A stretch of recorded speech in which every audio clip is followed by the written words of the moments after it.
Mereka dari habis asar, maghrib, isya, sampai tengah malam. Kapan mereka sholat?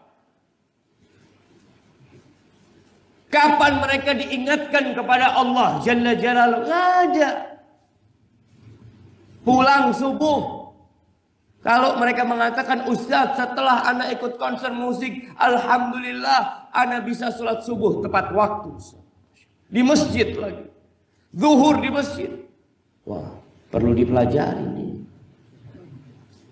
Yang ada mereka tinggalkan sholat.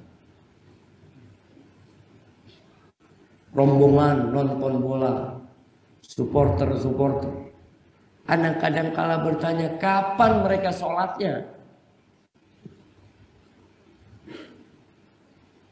Yang ada pembunuhan terjadi. Pengerusakan dilakukan oleh mereka. Antum lihat perkumpulan manusia yang membuat manusia lupa dari Allah Jalla Jalla. Allah kirim tuh bencana-bencana. Allah tidak kirimkan ke Jakarta. Bukan berarti penduduk Jakarta lebih baik. Tapi di Jakarta itu jamaah, tempat berkumpulnya penduduk paling padat se-Indonesia. Kalau yang Allah kirimkan ke Palu terjadi di Jakarta, antum bisa bayangkan. Penduduk Jakarta harus ambil pelajaran. Tidak mustahil yang terjadi di sana terjadi di Jakarta. Kenapa? Yang punya Palu itu yang punya Jakarta. Rabbul Alamin. La'allahum yarji'un. Kata Qatadah, dengan harapan manusia itu kembali kepada Allah. Allah tuh bahagia. Allah tuh gembira ketika hambanya kembali kepada Allah. Yang gak pernah ke masjid, dengan terjadinya gempa harapannya datang ke masjid. Yang gak pernah sholat akhirnya sholat. Yang bermaksiat berhenti berbuat dosa. Kemudian Qatadah menceritakan, dzukira lana annal Kufata rajafat fi ahdi Ibn Mas'ud. Abdullah bin Mas'ud radhiyallahu taala anhu, sahabat Nabi, tinggal di Kufah. Qatadah bercerita, telah disebutkan kepadanya bahwa di masa Ibnu Mas'ud ada di Kufah, terjadi gempa di Kufah. Ada sahabat Nabi di sana. Masih banyak para tabi'in, orang-orang soleh di tempat itu. Sebagian mungkin yang dijamin masuk surga ada di tempat itu. Terjadi gempa. Maka Ibnu Mas'ud berceramah mengatakan kepada umat manusia, ayyuhan nas, inna rabbakum yasta'tibukum fa'tibu. Wahai umat manusia, Allah tuh Rabb kalian itu ingin kalian balik kepada Allah. Cepat kalian balik. Berhenti berbuat dosa. Itu kata Abdullah bin Mas'ud. Jadi kalau ada orang-orang yang beranggapan musibah yang menimpa mereka bukan karena dosa, lalu karena apa? Karena ketaatan mereka, Allah ingin mengangkat derajat mereka. Iya, bisa jadi. Apabila mereka kembali kepada Allah Jalla Jalaluhu. Zaharal fasadu fil barri wal bahr bima kasabat aydin nas. Kerusakan terjadi, bencana terjadi di lautan dan di daratan, itu karena kelakuan manusia. Karena dosa-dosa manusia. Liyudhiqahum ba'dalladzi 'amilu la'allahum yarji'un. Agar Allah menimpakan kepada mereka, agar Allah membuat manusia yang melakukan dosa itu merasakan sebagian, bukan semuanya, sebagian dari kelakuan buruk mereka. Terus tujuannya apa? La'allahum yarji'un, agar mereka kembali kepada Allah. Ahibati fillah, beberapa waktu yang lalu dan telah berulang kali terjadi gerhana.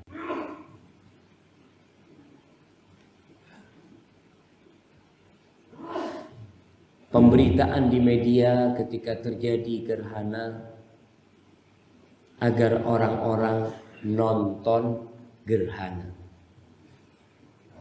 Disebutkan tempat-tempat yang paling indah di Indonesia yang bagus untuk menonton kejadian alam ini. Ya, selalu betul itu kejadian alam yang perlu ditanyakan, siapa yang punya alam ini.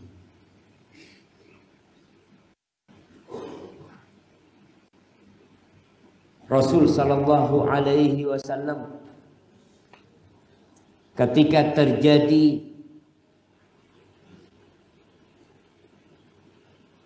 gerhana di masa beliau alaihi salatu wasallam, beliau mengumpulkan para sahabatnya. Beliau berpidato kepada para sahabat yang mengatakan, hadhil ayat yursilullahu, hadhil ayat allati yursilullah la takunu li mauti ahadin wala li hayatih. Ini tanda-tanda yang Allah kirim, itu bukan karena kematian seseorang atau lahirnya seseorang, walakin yukhawwifullah biha ibadahu. Tapi Allah mengirim itu untuk menakut-nakutin hambanya. Makanya apabila terjadi gerhana, kalian sholat. Terjadi gerhana, apa yang dilakukan umat? Sholat gerhana. Terjadi gerhana, apa yang dilakukan masyarakat Indonesia? Nonton gerhana. Gimana? Nobar. Nonton bareng. Seharusnya sholat berjamaah. Mungkin antum mengatakan, Ustaz, ini bisa dipelajari. Nah, bisa dipelajari. Tapi pertanyaannya, siapa yang membuat itu terjadi? Ketika Nabi Ibrahim alaihissalam berdialog dengan Namrud, dan Nabi Ibrahim mengatakan bahwa Allah menghidupkan dan mematikan. Apa kata Namrud? Qala ana uhyi wa umi. Kata Namrud, Tuhanmu menghidupkan dan mematikan, aku juga bisa menghidupkan dan mematikan. Ditunjukkan bahwa dia memiliki dua tangan, yang dua-duanya seharusnya dieksekusi mati, yang satu dibunuh, yang satu dihidupkan, dimaafkan. Nih, aku matikan satu, yang satu aku hidupkan. Sama dengan Tuhan. Nabi Ibrahim tidak mau panjang lebar berdebat masalah itu. Tapi apa kata Nabi Ibrahim? Fa inna Allah ya'ti bisyamsi minal masyriq fa'tiha minal maghrib. Sesungguhnya Allah mendatangkan mentari dari arah timur sana, kata Ibrahim. Allah menerbitkan mentari dari arah timur sana. Kalau engkau menganggap Tuhan berhak disembah, fa'ti bihan dan masyriq. Kau terbitkan dari arah barat.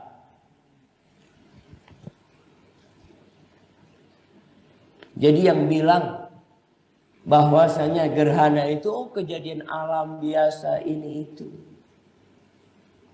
Bisakah ini engkau jadikan gerhana? Bisakah esok engkau bikin gerhana? Seluruh penduduk Indonesia ada di Amerika sana ikut membantu, atau seluruh penduduk bumi ini bersatu padu kirim pesawat olak-alik untuk bikin gerhana? Bisa aja. Kita dibikin lupa aja. Gempa pun seperti itu. Bisa dipelajarin? Bisa. Apa yang dipelajarin? Memang bumi ini itu terdiri dari lempengan-lempengan. Allah menyebut bumi ini wa minal ardi mithlahunna. Langit itu 7 lapis, tapi 7 lapisnya langit itu berpisah. Wa minal ardi mithlahunna. Bumi pun seperti langit, jumlah lapisannya 7. Kalau dikatakan tadi yang diceritakan ada lempengan-lempengan, itu 7 lapis. Dan itu bisa bergerak? Iya. Pertanyaannya, siapa yang menggerakkan? Bisa mereka kirim TNI, bikin lubang di bumi, kemudian berusahalah untuk megangin supaya lempengan tidak bergerak di sana. Siapa yang mau jemaah? Antum mau dikirim? Siapa yang bisa jemaah? Yang bisa dilakukan manusia hanya memperingatkan umat manusia setelah terjadinya gempa. Gempa susulan mungkin datang. Kita perlu takut. Takut. Tiap hari angin bertiup. Tapi kadang-kala terjadi perubahan. Angin itu bertiup agak kencang. Aisyah radhiyallahu taala anha berkata, "Kana an-nabiyyu sallallahu alaihi wasallam idza ra'a makhyalatan fis sama aqbala wa adbar." Kalau beliau melihat awan gelap di langit, angin kencang bertiup, beliau keluar masuk rumahnya dan wajahnya berubah. Fa idza amtaratis sama, kalau kemudian beliau jadi gembira.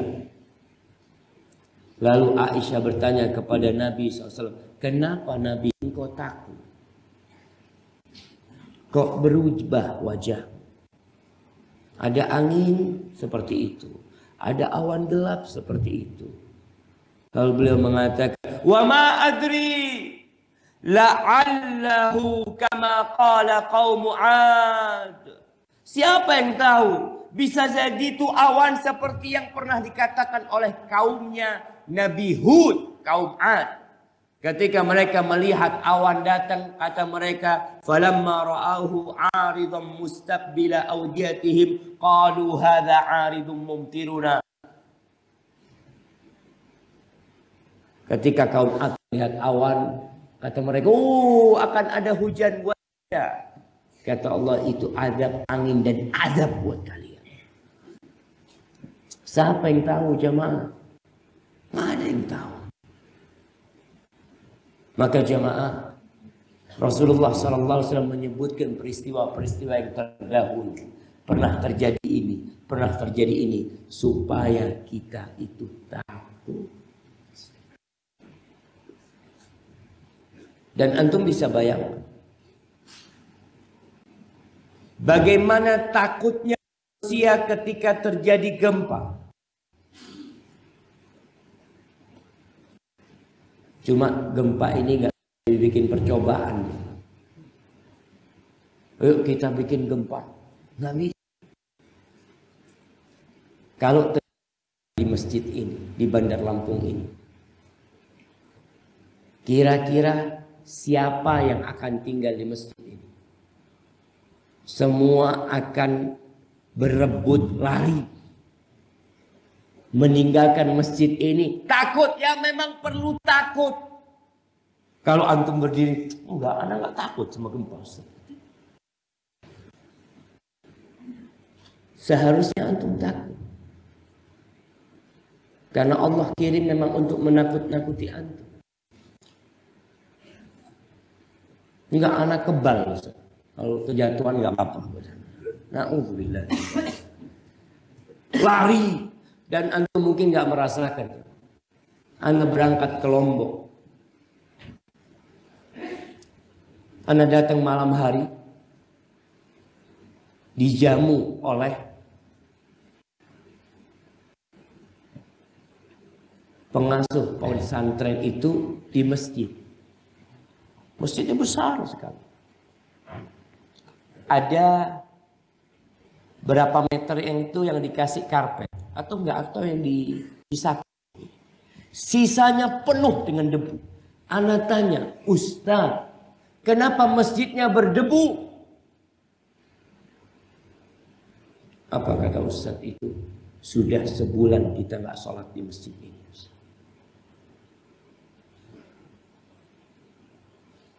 Antum mungkin tidak merasakan. Gempa itu terus terjadi di Lombok. Mereka sholatnya di tenda. Takut, dan memang Allah kirim untuk menakut-nakuti.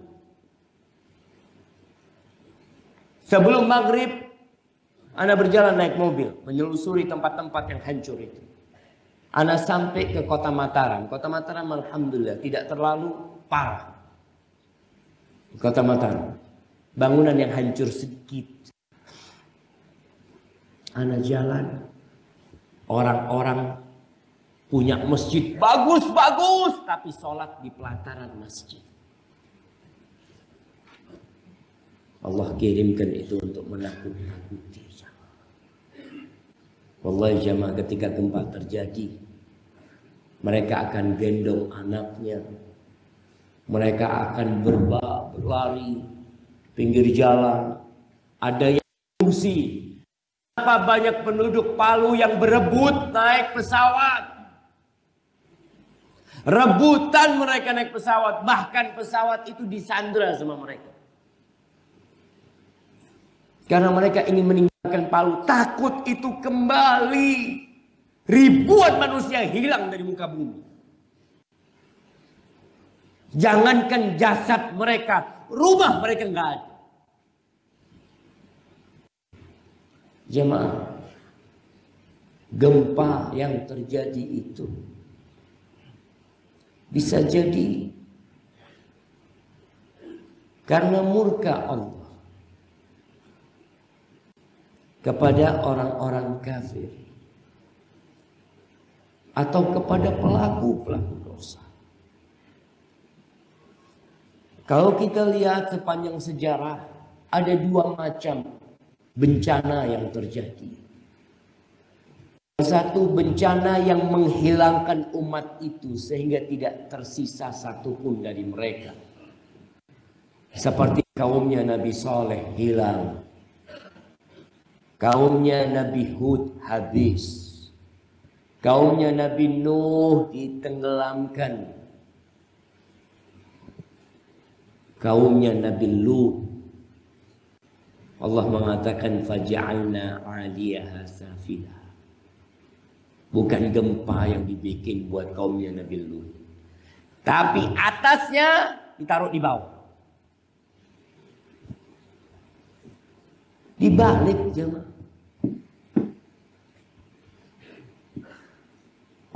Itu azab Allah berikan kepada orang-orang kafir yang menentang para nabi. Dihilangkan dari muka bumi ini. Lalu diperintahkan kepada orang-orang yang melihat, yang melewati tempat-tempat tersebut untuk mengambil ibrah. Rasul Shallallahu Alaihi Wasallam ketika pulang dari perang Tabuk bersama para sahabatnya, kemudian melewati kaumnya Nabi Saleh Alaihi Salam. Kata Nabi SAW, kalian jangan masuk ke sana dalam kondisi menangis.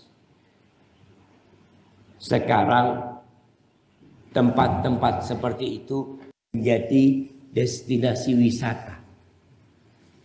Orang foto-fotoan. Ini masjid yang mau ambruk. Selfie. Seharusnya engkau ambil ibrah. Nangis. Alhamdulillah untuk yang seperti itu tidak terjadi bagi umat Nabi Muhammad SAW. Azab yang turun kemudian menghabiskan umat Islam nggak ada. Umat Islam akan tetap ada di muka bumi ini sampai gempa yang terakhir itu terjadi. Tapi tidak ada jaminan umat Islam di Indonesia akan tetap ada. Nggak ada. La tazalu ta'ifatun min ummati 'alal haqqi zahirin. La yadurruhum man khadalahum hatta ya'tiya amrullahi wa hum kadzalika. Akan tetap ada sekelompok dari umatku yang Allah menangkan mereka, yang muncul, yang nampak mereka berpegang teguh dengan kebenaran sampai terjadinya hari kiamat. Tidak akan membahayakan mereka orang-orang yang berkhianat kepada mereka. Tapi itu bukan untuk di Indonesia. Bukan untuk di Lampung. Jangan dipikir karena di Lampung masih banyak masjid. Masih banyak orang-orang yang soleh. Kemudian azab Allah nggak mungkin turun. Siapa yang bilang? Di surah Al-Ankabut ayat 40 Allah mengatakan fakullan akhadna bidzambih. Semua tuh kita kasih hukuman gara-gara dosanya. Faminhum man arsalna alaihim hasiba. Di antara mereka ada yang kami kirimkan kepada mereka batu-batu yang kemudian membuat mereka mati dengan kiriman tersebut. Wa minhum man akhadathu as-sayhah. Di antara mereka ada yang kami azab dengan suara yang menggelegar, dengan teriakan Jibril. Wa minhum man khasafna bihil ardh. Di antara mereka ada yang kami belah bumi, kemudian kami telan mereka. Kita lihat kejadian itu di Palu. Satu kampung yang padat penduduk, tahu-tahu rata sama tanah, ada beberapa pohonan yang tumbuh. Mungkin ketika antum melewatin tempat itu nggak pernah sadar bahwa di bawah sana ada ribuan manusia mungkin yang telah mati di telan bumi. Apa kata Allah? Fakullan akhadna bidzambi. Semua kami kasih hukuman disebabkan dosanya. Itu kata Allah. Kalau azabnya beragam. Ada yang disebutkan dikirimin longsor atau hujan batu. Atau suara menggelegar. Atau yang ditelan bumi. Wa minhum man aghraq. Sebagian dari mereka ada yang kami tenggelamkan kata Allah. Antum mungkin berpikir yang ditenggelamkan hanya Fir'aun. Ketika tsunami terjadi, Allah tenggelamkan manusia. Dan sampai hari ini kita melihat orang-orang yang tenggelam diseret banjir bandang. Mati 10 orang, mati 20 orang, yang lainnya ambil pelajaran. Kalau itu bisa menimpa dia. Lalu kata Allah, wa ma kana Allahu liyadzlimahum. Enggak mungkin Allah menzalimi manusia. Enggak mungkin. Artinya hal itu terjadi tanpa sebab. Enggak mungkin. Ada sebabnya. Wa ma kana Allahu liyadzlimahum walakin kanu anfusahum yadzlimun. Tapi mereka sendiri yang menzalimi diri mereka. Jadi kalau orang-orang sebelum umat Islam itu kalau azab Allah turun habis. Tapi kalau buat kita alhamdulillah. Seperti yang kita lihat. Ada yang ditimpa kelaparan. Ada yang ditimpa penyakit-penyakit, ada yang dikasih gempa, ada yang dikasih banjir bandang, ada yang dikasih tsunami. Tapi mereka tidak sampai habis. Jamaah rahimakumullah. Berkaitan dengan gempa, insya Allah kita tahu umat-umat yang diazab dengan gempa. Kaumnya dan kaumnya Nabi Syuaib. Allah mengatakan fa'akhadathumur rajfah fa'asbahu fi darihim jasimin. Allah bikin gempa buat mereka, akhirnya mereka jadi bangkai di rumahnya mereka, tidak bergerak. Wallahi jamaah, orang-orang yang selamat dari gempa, yang tidak tertimpa. Kadangkala yang terjadi di Palu, ada hotel yang ambruk, kemudian masih ada yang selamat di dalamnya. Subhanallah, yang selamat mudah-mudahan jadi orang soleh. Dia tahu gimana teman-temannya mati. Ada yang 2 hari, 3 hari dia kumpul dengan bangkai dan mayat. Allah hidupkan dia. Tapi Allah tunjukkan kepada dia agar dia sadar. Kembali kepada Allah subhanahu wa ta'ala. Umar bin Abdul Aziz rahimahullah mengatakan, inna hadzal rajaf syai'un yu'aqibullah bihil ibad. Kata Umar bin Abdul Aziz, ini gempa, ini sesuatu yang Allah mengazab dengannya. Allah memberikan iqab, hukuman karena dosa-dosa hamba. Tapi jamaah, gempa itu bisa jadi rahmat. Azab di dunia, oke. Pembersih dosa buat umat Islam dan rahmat buat mereka. Kata Rasul sallallahu alaihi wasallam, ummati hadhihi ummatun marhum. Umatku ini, kata Nabi SAW, adalah umat yang dirahmati. Laisa 'alaiha 'adzabun fil akhirah. Mereka tidak diazab di akhirat. Wa 'adzabuha fid dunya. Azab mereka di dunia. Jadi kalau kita diazab, kita sakit, kita kena bencana di dunia, ini salah satu bentuk rahmat Allah. Karena kalau kita diazab di akhirat, habis. Jadi bencana itu sebagai penghapus dosa. Selesai ini. Jadi makna ummah marhumah, umat yang dirahmati, azabnya di dunia. Apa azabnya di dunia? Wa adzabuha fid dunya al-fitan waz-zalazil wal qatl. Banyaknya fitnah, kekacauan yang terjadi. Bencana yang terjadi, gempa, pembunuhan. Itulah Al-Allamah Al-Qari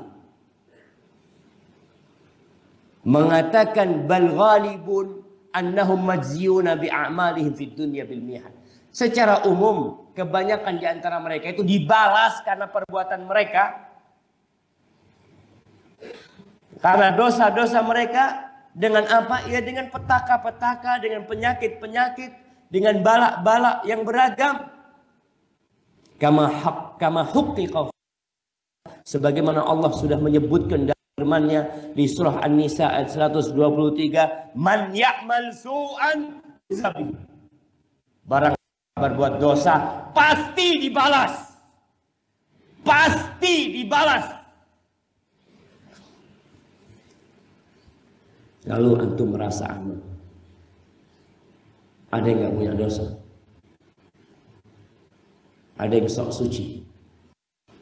Kalau melihat orang, kadangkala antum muncul seuzon sama dia. Orang kena musibah, oh ini dosanya banyak besar. Terus antum nggak kena musibah, berarti anak orang soleh. Bentar lagi datang kepadamu bala. Kalau datang di dunia, kalau enggak dikumpulin di akhirat nanti, naudzubillah. Ketika ayat ini turun, laisa bi amanikum wala amani ahli kitab, man ya'mal su'an yujza bihi wala yajid lahu min dunillahi waliya wala nasira. Itu Abu Bakar datang. Ya Rasulullah sallallahu alaihi wasallam, kalau kita pasti dibalas Dosa-dosa yang kita lakukan, halakna ya Rasulullah, kita akan binasa. Abu Bakar mengatakan itu. Takut Abu Bakar. Kita ketika dengar ayat ini biasa-biasa aja. Lalu Nabi SAW mengatakan, ya Abu Bakar, awatamrod, bukankah engkau sakit? Iya. Bukankah engkau merasakan kegundahan, kesulitan dalam kehidupan ini? Iya Rasulullah SAW. Tuh, sebagai penghapusan dosa-dosa. Antum ketusuk jarum, kaki, kemasukan duri. Jangan salahkan orang-orang yang tidak membersihkan tempat itu. Antum lewat, motor antum kena paku. Lalu apa kata antum? Ini memang orang-orang jahat yang melakukan ini. Ya, ucapanmu betul. Tapi pertanyaannya, 10 motor yang lewat, kenapa motormu aja yang kena paku? Kenapa yang 10 selamat? Kok yang engkau kena paku? Berarti engkau yang harus bertanya kepada dirimu. Lalu mengatakan, ya Allah, ampuni dosa hamba ya Allah. Alhamdulillah kena paku di dunia. Gimana kalau kena paku di dalam api neraka? Na'udzubillah. Gempa juga jadi ujian buat orang-orang yang masih hidup, yang keluarganya mati. Kejadian tsunami dulu di Aceh, jamaah. Peristiwa itu terjadi ketika haji di Mekah sana. Ana masih ingat peristiwa itu. Kita pada waktu itu ada di Mina. Kita pun juga terkena banjir di sana. Batu-batu besar menggelinding dari gunung. Tenda tempat kita itu dilewatin banjir, semuanya terseret banjir. Banyak jemaah haji dari Aceh yang pulang. Sampai Aceh, rumahnya sudah tiada. Keluarganya sudah habis.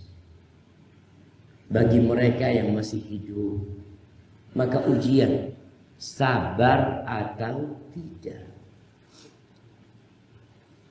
Di surah Al-Baqarah ayat 154, 156 Allah mengatakan, "Wala nabluwannakum bisyai'in minal khawfi wal ju'i wa naqsin minal amwali wal anfusi wath thamarati wa basyiris sabirin."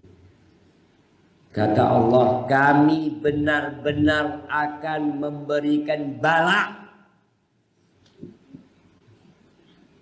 Pasti kami akan berikan.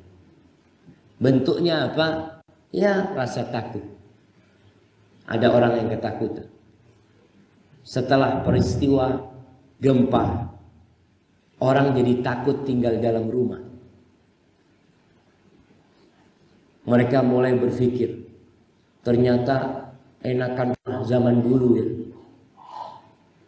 Rumah zaman dulu itu jamaah. Tadi malam yang kita bicarakan, terbuat dari bambu. Apa namanya? Geribik. Dari geribik. Atasnya mungkin sekarang genteng, dulu ada yang dari daun-daunan. Dari alang-alang. Terjadi gempa, mereka lari kemana? Mungkin terjadi gempa, mereka masih minum kopi di dalam sana. Karena rumahnya anti gempa. Sekarang orang Allah kirimkan gempa, mulai berpikir bikin rumah anti gempa. Oh, pondasinya harus seperti ini. Ketakutan dia. Mulai berpikir. Masya Allah. Jadi rumahnya di Jepang tuh banyak tuh, Masya Allah. Rumah anti gempa. Ya, kalau gempa nggak apa-apa. Tapi kalau yang terjadi seperti di Palu. Apa namanya?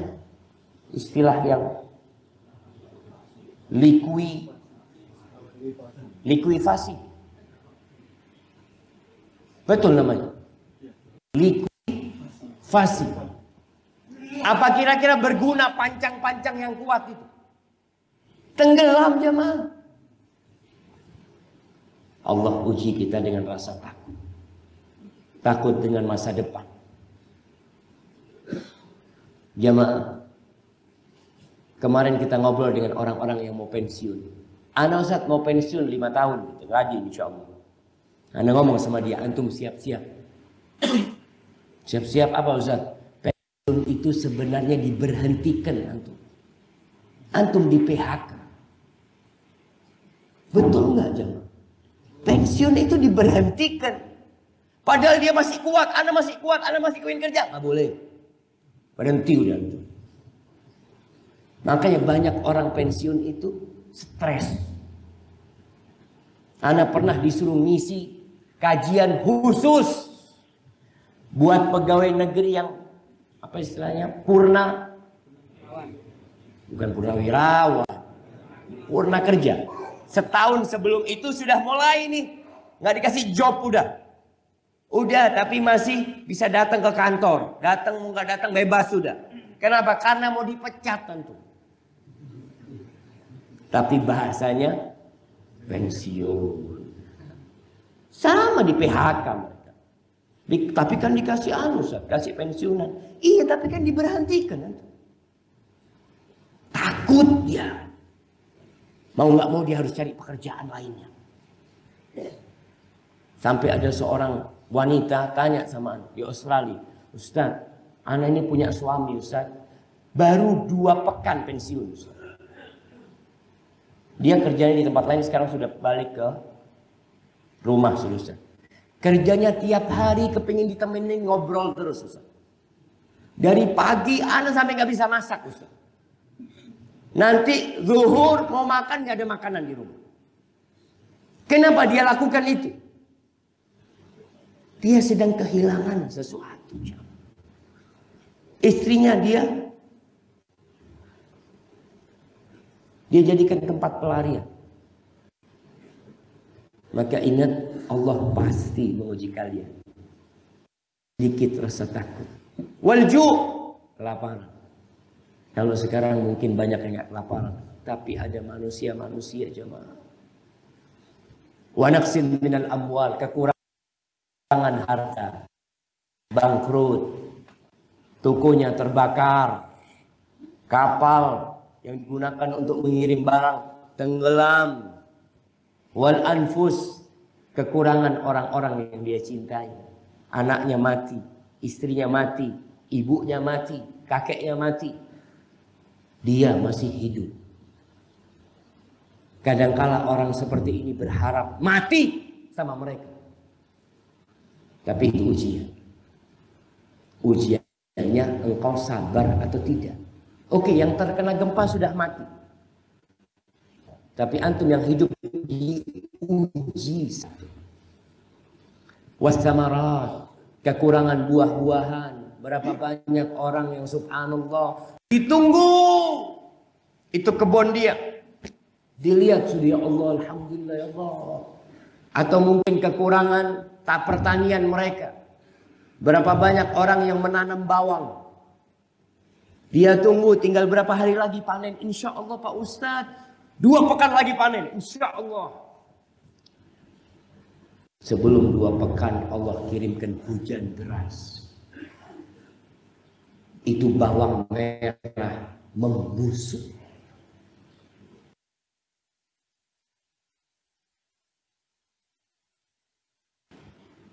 Apa yang bisa dilaksanakan? Allah mengatakan babasyiris sabirin, berikan kabar gembira kepada orang-orang yang bersabar. Siapa orang-orang yang bersabar itu? Alladzina idza asabathum musibah, mereka adalah orang-orang yang apabila terkena musibah, qalu, mereka berkata dengan lisan mereka. Mereka berkata dengan penuh keyakinan dalam hati mereka. Inna lillah, kita ini milik Allah. Rumah ini milik Allah. Anak-anak milik Allah. Kebunku milik Allah. Perusahaanku milik Allah. Inna lillah wa inna ilaihi raji'un. Kita bakal balik kepada Allah. Kita nggak punya apa-apa memang di sini. Kalau mau diambil semuanya, orang memang milik Allah. Ulaika alaihim salawatum min rabbihim wa rahmah wa ulaika humul muhtadun. Lihat bagaimana bencana membawa hikmah. Ketika orang ini kena bencana, lalu dia berkata dengan penuh keyakinan, bersabar, mengatakan innalillahi wa inna ilaihi rajiun. Mereka lah kata Allah orang-orang yang mendapatkan solawat dari Allah, dari Rabb mereka. Rabb mereka bersolawat. Warahmah, solawat dapat rahmat. Yang ketiga, mereka adalah orang-orang yang mendapatkan petunjuk. Habis gempa dapat rahmat. Tadi yang saya sampaikan, jadi suka ke masjid, alhamdulillah. Baik, Ustaz, gimana Ustaz orang yang mati tertimpa, yang mati tenggelam? Insya Allah buat mereka ada penghapusan dosa. Buat yang hidup sabar, buat yang mati. Kata Nabi SAW, asyuhada'u khamsa. Orang yang dapat pahala mati syahid itu 5. Tapi tidak seperti syahid yang di medan perang. Ada 5. Yang pertama al-mat'un, orang yang mati karena wabah. Seperti wabah apa? Yang jari itu bisa lepas. Lepra. Itu kalau mati karena itu dapat pahala mati syahid. Wal mabtun, orang yang mati sakit perut. Wal gharik, orang yang mati tenggelam. Wa sahibul hadm, dan orang yang tertimpa bangunan. Wasyahid fi sabilillah, dan orang yang mati syahid di jalan Allah SWT. Jadi harapan kita, kalau ada orang-orang mukmin, orang-orang soleh, mungkin antum berpikir, Ustaz, di antara mereka yang terkena gempa itu imam masjid, Ustaz. Jamaah yang rutin ke masjid, insya Allah dia akan diringankan azabnya nanti. Bahkan dia mendapatkan pahala mati syahid. Tapi jangan minta mati terkena bangunan. Karena Nabi SAW berlindung. Allahumma inni a'udzubika minal hadm wa minat taraddi wa minal gharik. Ya Allah, aku berlindung kepadamu, jangan sampai aku mati tertimpa bangunan. Jangan sampai aku mati jatuh dari tempat yang tinggi. Jangan sampai aku mati tenggelam. Walaupun di situ jamaah ada pahala, tapi bisa jadi orang mati dalam kondisi belum siap mati jamaah. Antum belum siap mati, tahu-tahu kena mati. Belum sempat tobat. Tapi kalau orang mati sakit, masih sempat tobat. Sakit selama 1 bulan, alhamdulillah. Sejak dia sakit, ya antum lihatlah kejadian yang sering kita dengar, siapa? Ali Banat yang dari Australia. Bagaimana dia jadi orang soleh? Kenapa beliau banyak sedekah? Karena sakit. Allah kirim penyakit kepada, divonis mati sama dokter, baru sedekah.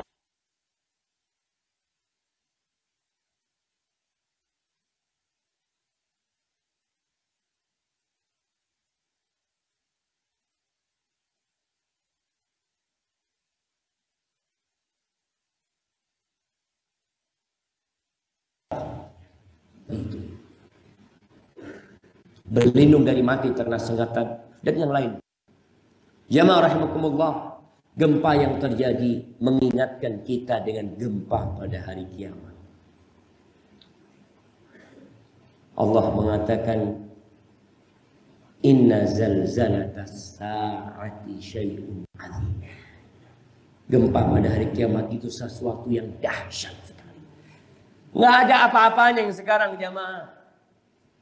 Antum coba baca firman Allah. Idza sama'un fatarat wa idzal kawakibun tatharat wa idzal biharu fujirat wa idzal quburu bu'thirat. Antum melihat peristiwa yang sangat menakutkan. Langit terbelah. Di mana langit terbelah? Bintang-bintang bertabrakan, berjatuhan. Lautan meluap, tsunami itu. Maka ketika terjadi gempa, antum yakin bahwa bumi ini akan berakhir. Cepat atau lambat. Antum punya waktu untuk hidup. Nggak banyak. Manfaatkan waktu tersebut. Kemudian jamaah yang terakhir. Terus apa modal untuk menghadapi gempa? Apa persiapan kita? Karena ana ditanya sama orang, Ustadz sejak gempa Ustadz, ana memasukkan surat-surat penting sama fulus, ana taruh dalam kotak Ustadz. Jadi kalau mau tidur, ana taruh di sebelah ranjang. Istri ana suruh tidur pakai jilbab. Anak-anak semua tidur satu kamar. Jadi kalau gempa bisa lari bareng. Tapi ada orang yang gempa gak bangun. Kemarin terjadi gempa di Jember, beberapa orang tanya, antum merasakan gempa? Enggak sih, alhamdulillah. Sampai subuh baru bangun.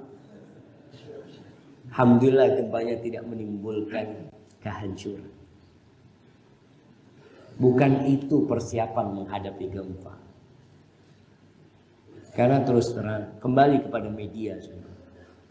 Media ini banyak dikuasain oleh orang-orang non-muslim. Mungkin oleh orang-orang yang gak percaya dengan Tuhan juga sebagian di antara mereka. Yang Tuhan mereka adalah harta dunia. Sehingga pemberitaan yang membuat orang semakin bertakwa itu jarang kali. Harapan ana Majelis Ulama Indonesia itu mengisi berita. Karena orang banyak nonton berita. Kalau ulama itu ngisi di jam tausiah, kan ada memang kultum, kuliah subuh mungkin ya. Itu kalau di tempat itu yang nonton jarang. Tapi ketika berita, semua orang nonton berita. Di sana sampaikan pesan persiapan menghadapi gempa yang pasti akan terjadi. Kalau bicara gempa susulan, iya akan terjadi. Cuma kapan Allah? Allah mengatakan, ittaqu rabbakum inna zalzalatas sa'ati syai'un 'adzim. Di surat Al-Hajj, di awal surat Al-Hajj. Kalian bertakwalah kepada Rabb kalian. Sesungguhnya goncangan kiamat itu sesuatu yang dahsyat sekali. Jadi cara menghadapi gempa adalah bertakwa. Sudah persiapkan antum. Perbanyak zikir. Apa itu takwa? Talaq ibn Habib. Talaq ibn Habib, seorang tabi'i yang masyhur. Dia mengatakan, idza waqa'atil fitnah fattaquha bittaqwa. Apabila terjadi fitnah, terjadi kekacauan, terjadi bencana, terjadi petaka, maka kalian selamatkan diri kalian dari bencana tersebut bittaqwa. Dengan kalian bertakwa. Terus apa? Wa mattaqwa. Murid-muridnya bertanya kepada Talaq bin Habib, yang dimaksud dengan takwa itu apa? Kata Talaq bin Habib, an ta'mala bi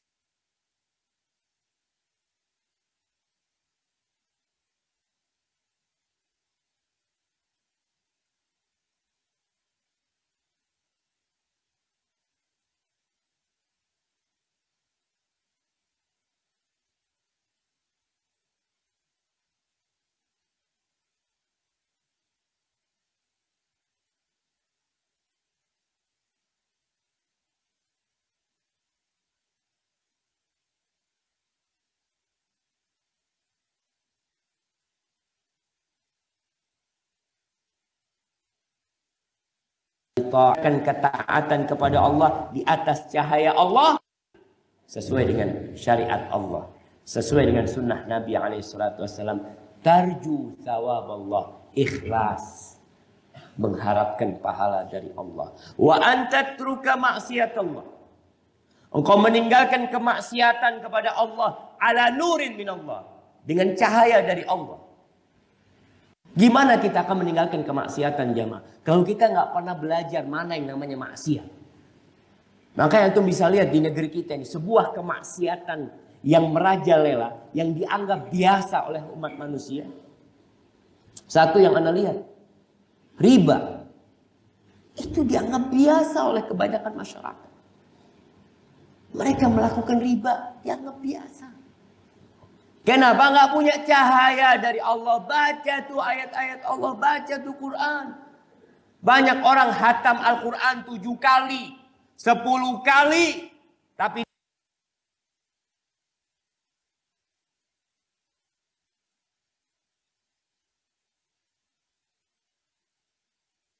dia amanuttaqullaha wa daru ma baqiya minar riba. Wahai orang-orang yang beriman, bertakwalah kepada Allah, tinggalkan sisa-sisa riba. In kuntum mu'minin. Kalau kalian beriman, anggap biasa. Selesai sholat Jumat, kita diperintahkan untuk banyak berzikir. Fa idza qudiyatis shalah fantashiru fil ard wabtaghu min fadlillah wadhkurullaha katsiran. Kalian selesai sholat Jumat, silakan sudah keluar dari masjid, silakan. Mau kerja cari duit silakan. Tapi ingat, kalian harus senantiasa mengingat Allah yang banyak. Tapi ternyata di luar dibikin acara-acara yang membuat manusia tidak ingat sama Allah Jalla Jalla. Dan dianggap nggak dosa. Ingat, takwa itu meninggalkan kemaksiatan atas petunjuk Allah. Takhafu iqab Allah, takut dari hukuman Allah. Kalau kita tidak bertakwa, hati-hati. Kalau kita tidak kembali kepada Allah, bisa jadi Bandar Lampung akan terdampak gempa.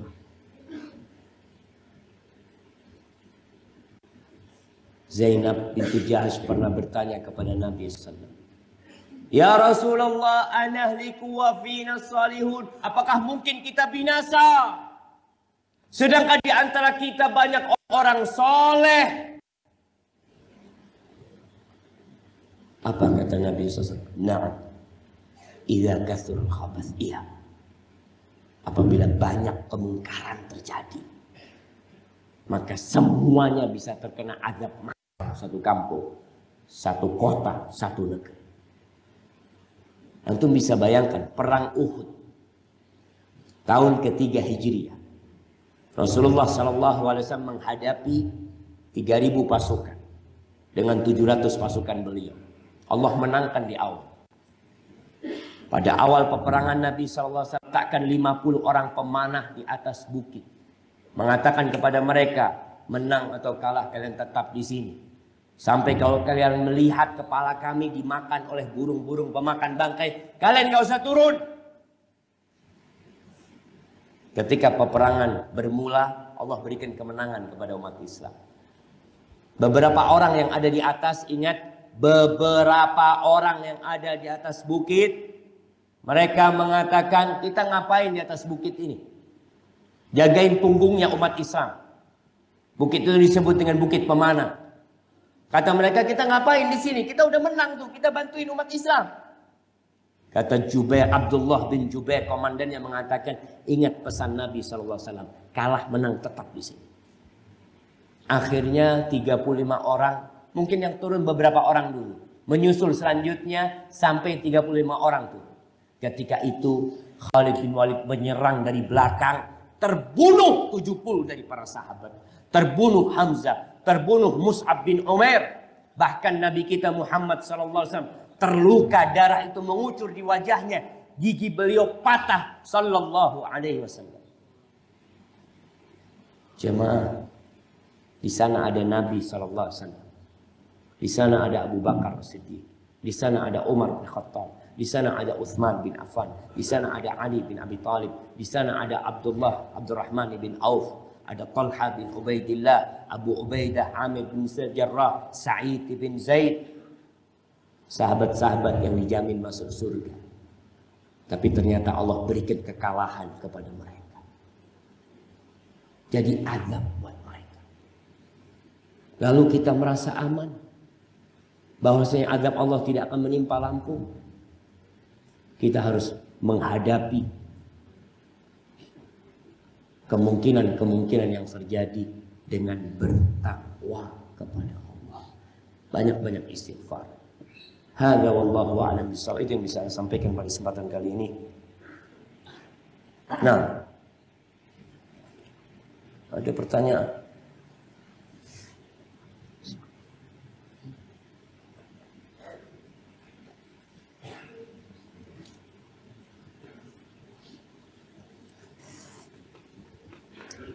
Nah, pada saat konflik di Ambon dan Poso tahun 1998 sampai 2001. Bolehkah kita ikut berjihad melawan orang kafir atau hanya menyerahkan kepada pemerintah saja? Karena saya dapat berita yang turun berjihad di sana organisasi antara lain FPI, NU, Muhammadiyah, kemana Salafi? Apakah saudara kita sedang dibantai tapi kita tetap duduk menuntut ilmu saja? Yang bertanya hendaklah membaca sejarah. Dulu di masa itu ada yang namanya Laskar Jihad. Pada waktu itu dipimpin oleh Ustadz Ja'far Umar Thalib. Maka kalau dapat berita, hendaklah antum tidak menerima dan menelan mentah-mentah. Antum diperintahkan untuk bertabayun dan bertasabbuh.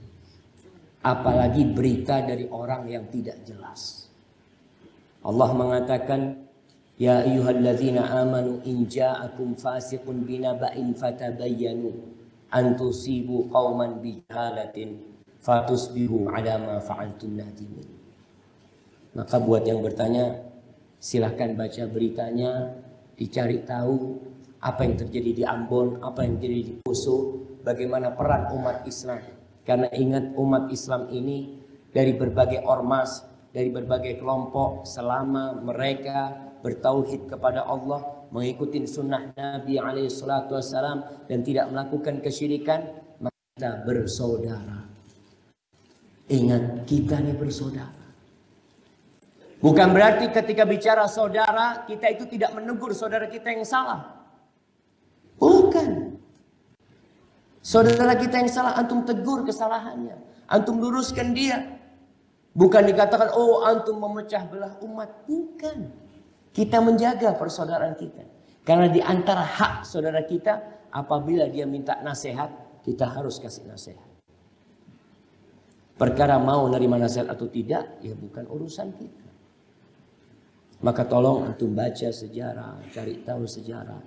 Jangan mau dibohong-bohongin. Sekarang itu banyak hoax. Setiap hari kata Menteri Informasi sebutkan setiap hari itu sekarang ada 50 hoax. Mungkin salah satunya berita yang antum dapat tadi itu. Ustadz, ana tidak dapat kebagian tempat di dalam. Ana berada di luar, tapi ana perhatikan di dalam sebagian ada yang tidur. Ana merasa terzalimi, Ustaz. Apakah ini karena dosa-dosa ana, Ustaz? Nah. Subhanallah, ya. Mungkin yang berdiri jemaah. Ya lihat, berdiri nggak bisa tidur jemaah.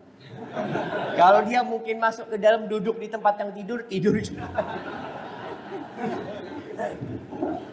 Jadi jemaah, yang pertama, jangan sampai antum termasuk orang yang ada di majelis ilmu tapi pulang nggak dapat faedah. Kenapa? Karena tidur. Tapi Ustaz paling nggak kan dapat rahmatnya Ustaz. Ya insya Allah dapat. Dapat ketenangan. Soalnya anak tadi malam nggak bisa tidur Ustaz. Jadi datang ke majelis buat tidur. Allahu Akbar jemaah. Jamaah, banyak orang susah menuntut ilmu, tidur di majelis ilmu karena dia kelelahan, karena dia capek. Dan capek itu dibuat oleh diri dia sendiri. Sehingga pulang nggak dapat manfaat ilmu. Yang di luar, yang mungkin merasa terzalimi, antum banyak-banyak istighfar. Kenapa antum telat? Nah,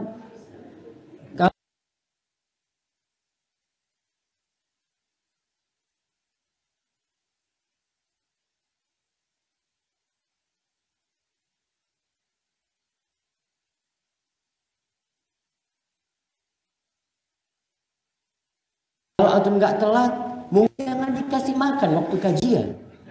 Habis kajian silahkan makan. Jamaah. Memang subhanallah, ada siraman rohani, ada siraman jasmani. Ustaz, Anda mau tanya bagaimana penggunaan bacaan Sayyidina pada salawat Nabi. Silakan digunakan. Tapi tidak waktu sholat. Kenapa? Al-Hafidh Ibnu Hajar Asy-Syafi'i dalam kitabnya Fathul Bari, dia menjelaskan ketika membahas tentang sholawat. Karena sudah ada sholawat yang pakai Sayyidina di sholat. Dia bahas mana yang lebih utama sekarang. Karena orang-orang mengklaim yang pakai Sayyidina lebih utama daripada yang tidak memakai Sayyidina. Ini bicara tentang mana yang lebih utama. Maka Ibnu Hajar Al-Asqalani berpendapat yang lebih kuat itu yang tanpa Sayyidina. Kenapa? Karena seperti itu yang diucapkan Nabi SAW dan seperti itu yang dibaca oleh para sahabat Nabi ketika sholat. Dan berkaitan dengan menambahkan hal itu di luar sholat, beda di luar sholat. Luar sholat bebas. Untuk mengatakan Allahumma sholli ala Sayyidina Muhammad wa ala ali Sayyidina Muhammad. Di luar sholat, tafadhol. Tapi ketika sholat, yang lebih utama, ingat kata siapa? Bukan kata ana. Kata Ibnu Hajar Al-Asqalani dalam kitab Fathul Bari yang mazhabnya Syafi'i. Di antara mazhab Syafi'i juga ada perbedaan pendapat. Ibnu Hajar menguatkan yang tanpa Sayyidina ketika sholat itu lebih utama. Karena Nabi SAW tanpa Sayyidina membacanya. Ya kan Nabi tawabu. Tapi babnya ini bab sholat. Para sahabat bacanya kayak gitu. Mereka lebih cinta kepada Nabi SAW daripada kita. Mereka lebih menghargai Nabi daripada kita. Mereka lebih menghormati Nabi daripada kita. Kebanyakan kita menghormati Nabi hanya dari lisannya, perbuatannya tidak. Para sahabat lebih utama. Dan mereka meriwayatkan hadis.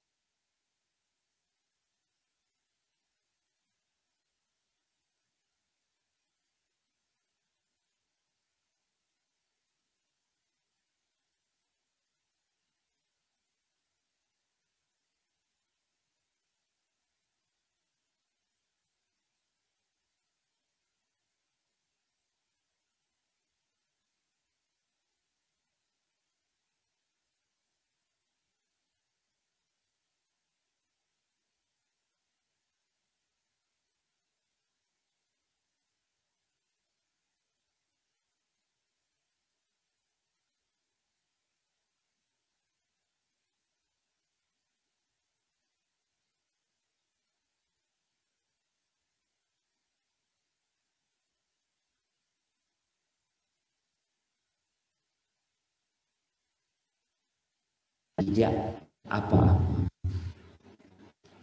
Assalamualaikum Ustaz. Waalaikumsalam.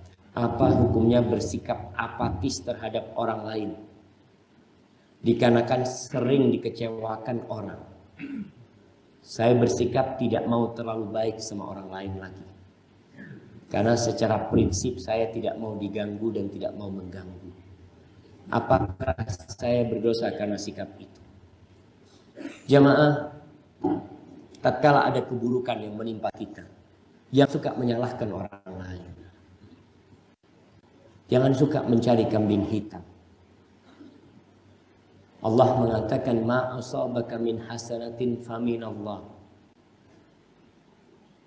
kebaikan yang menimpamu itu murni dari Allah. Wa ma asabaka min sayyi'atin famin nafsik. Adapun kalau engkau tertimpa musibah, keburukan, itu karena dirimu sendiri.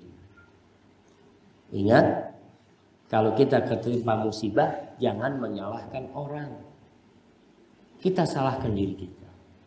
Mungkin aku yang kurang bertakwa kepada Allah. Kok aku dikasih teman-teman yang suka menyakiti aku.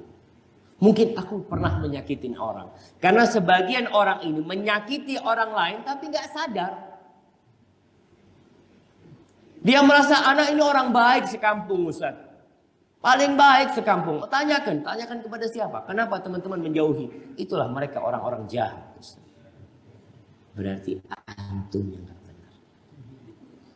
Maka buat saudari yang bertanya ini, memang secara prinsip jamaah, Jibril berpesan kepada, atau Nabi SAW mengatakan, ahbib habibaka haunan ma asa ayyakuna baghidaka yauman ma.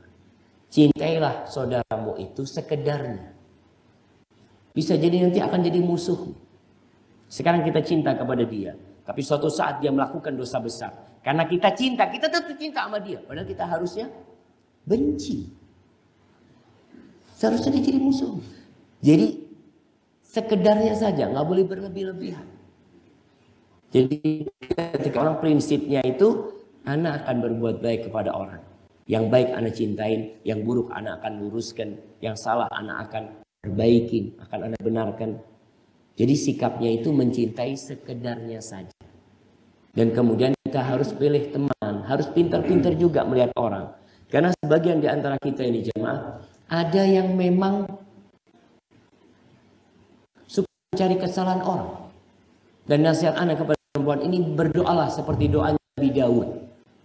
Nabi Daud itu di antara doanya mengatakan, Allahumma inni a'udzubika min khalilin makirin ainahu yarani wa qalbuhu yar'an. In ra'a hasanatan dafanaha wa in ra'a sayi'atan asa'ah. Ya Allah, aku berlindung kepadamu dari sahabat karib yang pandai bermakar. Sahabat bermakar kepada sahabatnya sendiri. Kalau dia melihat kebaikanku ditutupin. Kalau melihat keburukanku dia ceritakan kepada orang. Na'udzubillah min dzalik. Kita berlindung kepada Allah dari teman-teman seperti itu. Dan musibah itu salah satu manfaat atau hikmah musibah. Itu menampakkan teman dari lawan. Antum ketika kaya raya, Masya Allah semua orang dekat sama antum. Ketika antum bangkrut, antum akan melihat, oh ternyata temanku yang sebenarnya fulan saja. Yang lainnya sudah pergi. Barakallahu fikum. Assalamualaikum Ustaz. Waalaikumsalam warahmatullahi. Ada seorang akhwat bilang ke ana ingin menikah dengan ana.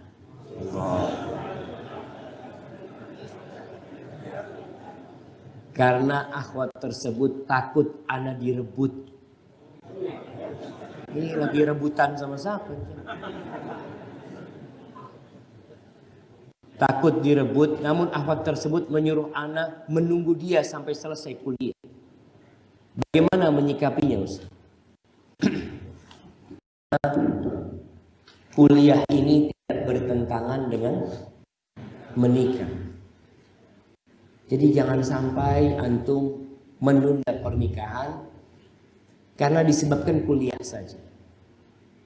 Karena ada orang kuliah yang juga nggak serius. Buktinya apa? Dia baru belajar malam ujian dan berhasil. Berarti kan ngapain antum selama 4 bulan? Ya yang penting masuk kelas. Sisanya bermain-main, menghabiskan masa muda. Kalau nikah, aduh berat lah. Kalau nikah itu jadi terikat, kita tidak bisa berasyik-asyik ria sama teman-teman. Banyak orang yang seperti itu anaknya. Ada yang kuliah serius. Kalau memang kuliah serius dan yang ilmu yang dia dapatkan insya Allah bermanfaat. Terus terang jamaah, ana sedih ketika ada yang S1, S2 kerjanya jadi ojol. Apa ojol? ojek online. Jadi antum kuliah sampai S2, ilmunya buat apa? Ya buat nyetir Ustaz. Jadi alhamdulillah.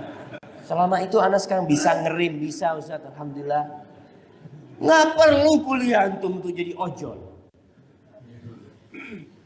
Maka dilihatlah jamaah, antum ketika kuliah dilihat. Kalau bicara untuk menambah wawasan, aduh nggak harus kuliah menambah wawasan. Sekarang sarana menuntut ilmu itu banyak. Bahkan sebagian orang nggak pernah kuliah lebih pintar daripada yang kuliah. Ekonomi lebih pintar. Antum tahu Menteri Perikanan kita kuliah di mana? Kuliah di mana? Supaya tahu bahwa saya nggak harus kuliah. Mendapatkan ilmu itu nggak harus kuliah.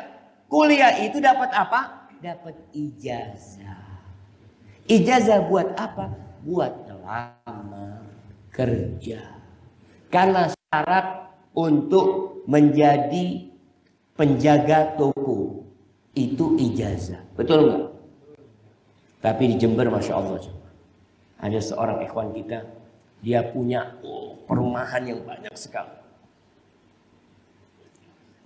Dia buka lapangan kerja. Di situ disebutkan syaratnya tidak harus punya ijazah. Yang penting jujur, mau bekerja, dan punya pengalaman paling tidak bisa ini, dan sholat berjamaah di masjid. Kita syaratnya apa? Ijazah. Sholat gak sholat terserah, yang penting untuk punya ijazah. Ana bukan menghalangi untuk kuliah. Kalau kuliah sekiranya antum akan gunakan ilmu yang antum pelajari nanti bermanfaat buat antum, memang antum perlukan untuk kehidupan nanti, silahkan. Karena terus terang jemaah, ada yang kuliah ekonomi, ada yang kuliah pertanian, tapi tidak mengembangkan pertanian di Indonesia. Antum tahu IPB, Institut apa? Perbankan Bogor. Itu sampai diplesetkan seperti itu jemaah. Karena dahulu lulusan IPB itu banyak jadi pegawai bank. Kenapa? Syaratnya kerja di bank apa? Ijazah S1. Nggak ngurus antum mau pertanian, mau apa. Karena sekarang semua hitung-hitungan di bank itu ada yang mikir. Kan pakai komputer semua. Ngitung duit sekarang nggak pakai tangan sudah. Taruh. Lihat. Apa perlu kuliah antum ngitung duit? Anak SD cuma naruh duit itu bisa. Jadi kalau antum pertanian, usahakan dari awal niatnya memang ana mau mengembangkan pertanian di negeri ini. Tapi kalau antum kuliah pertanian, antum usahanya apa? Nanti mau buka mebel. Kayaknya nggak pas antum. Pas, tinggalkan. Nggak usah kuliah sudah, lanjut langsung kerja. Kalau tujuannya memang beda nantinya. Enggak Ustaz, malu kalau nggak punya anu Ustaz. Gelap Ustaz. Ya terserah. Maka nasihat ana kepada dia ini, kalau harus menunggu kuliah, ya nunggu 1 bulan ya apa-apa. Setengah tahun lagi insya Allah lulus. Tapi kalau terlalu lama, maka ditakutkan nanti akan timbul fitnah. Kalau bisa antum datang ke orang tuanya, ana nikah terus kuliah, nggak ada masalah. Selama kuliahnya kuliah yang diperbolehkan.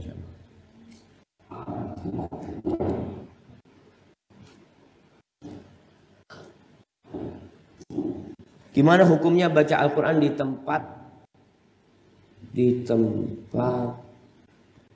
orang pesta pernikahan? Karena anak biasa disuruh baca Al-Quran di tempat orang. Nggak ada masalah sebenarnya.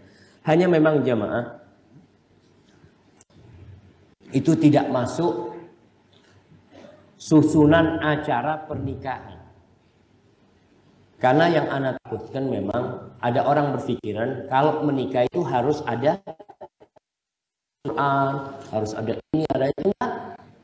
Ketemu orang di pasar sohib, lalu mengatakan, Mas, antum mau nikah sama putri anak. Lalu anak katakan, dilihat, oh mau Mas. Iya, anak nikahkan antum dengan mahar sekian. Antum jadi saksi ya. Sah nggak pernikahannya? Sah. Pernikahan sah. Tapi kalau dalam acara itu sekali-kali antum mau baca Quran, silahkan baca Al-Quran Karim. Mudah-mudahan itu jadi berkah.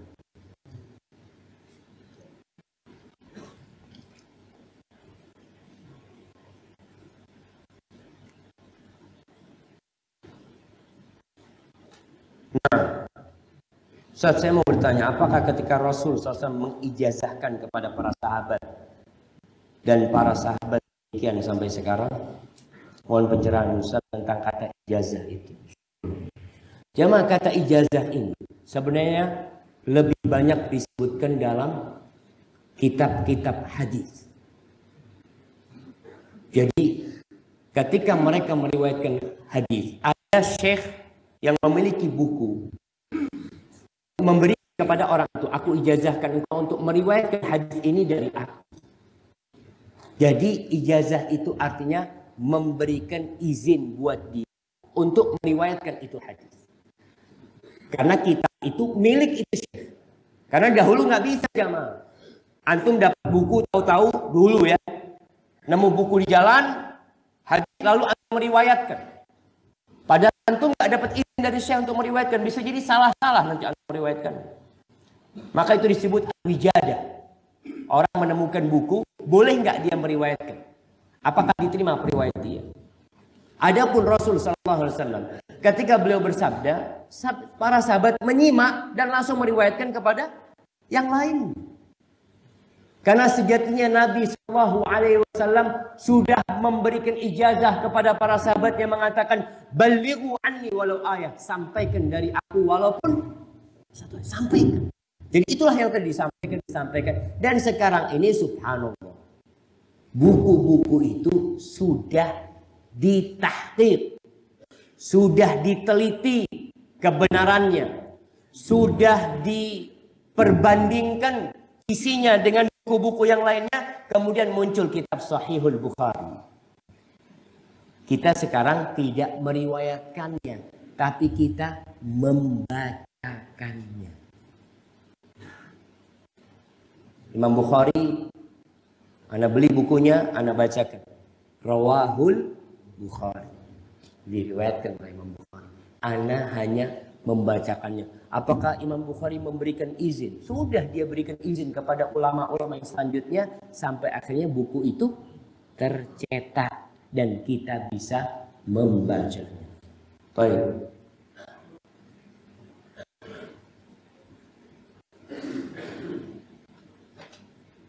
Nah, Assalamualaikum Ustaz. Apa tanggapan Ustaz? Anak keluar dari sebuah kampus ikan sholatnya diakhirkan waktu terus. Anak sudah izin tetapi dosen tersebut membuat menunda terus. Jazakallah khairan. Jamaah berkaitan dengan sholat berjamaah di masjid. Kita tahu sholat ini ada yang waktunya panjang, ada yang waktunya pendek. Pendek umpamanya maghrib. Antara maghrib dengan isya itu pendek sekali. Tapi ada yang panjang, contohnya zuhur, contohnya asar. Ketika memang kondisinya nggak memungkinkan, antum bisa akhirkan sholatnya di masjid, tapi tetap berjamaah. Di masjid kampus, antum bikin berjamaah. Yang di tempat kerja, kadangkala mereka selesai kerja jam berapa? Jam 4. Maka antum gimana? Anak sholat jam 4, boleh sholat jam 4, tapi tetap berjamaah di masjid. Ustaz, berarti anak dapat awal waktu? Iya, tidak dapat awal waktu. Tapi tetap antum sholat tepat waktu. Bukan di awal waktu, tapi tepat waktu. Namun kalau ternyata mengakhirkan sampai waktunya mau habis, ini yang bermasalah.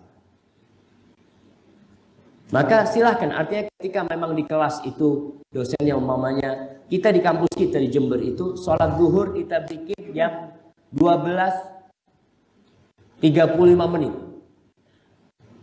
Padahal adzan di Jember itu jam 11.17 menit. Kita bikin qomat memang jam itu. Bagi yang mau sholat umpamanya pas tepat waktu, ada masjid-masjid yang lainnya, silahkan. Nggak ada masalah. Rasulullah SAW kadang-kala menunda waktu zuhur. Ketika panas terik, masuk waktu. Kata Nabi SAW kepada Bilal, akhiru, tunggu dulu. Sampai dilihat mulai dingin, baru Bilal disuruh memanggil orang-orang. orang-orang ke masjid padahal sudah masuk waktu. Jadi ada hal-hal yang lebih fleksibel sebenarnya jamaah, dan kita berusaha untuk memperbaiki. Alhamdulillah kemarin di bandara Jambi cerita mereka, Ustaz, alhamdulillah ada edaran surat dari pusat, Ustaz,